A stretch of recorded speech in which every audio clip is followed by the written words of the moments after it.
voyez ici, c'est une partie de ma collection d'uniformes et d'armes.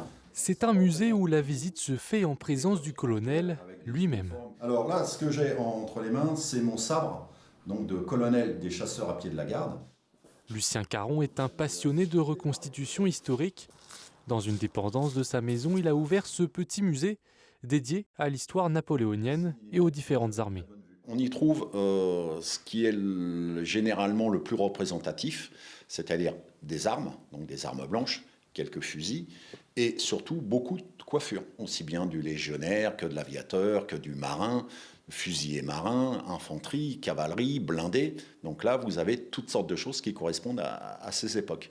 Parmi les pièces les plus anciennes, il y a notamment ce bonnet militaire daté de la Révolution.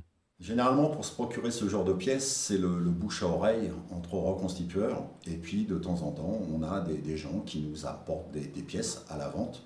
Et là, on prend ou on prend pas. Mais bon, il faut faire très attention dans ce domaine.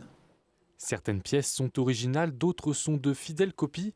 Mais s'il y a un domaine avec lequel Lucien Caron ne rigole pas, c'est bien celui de la vérité historique.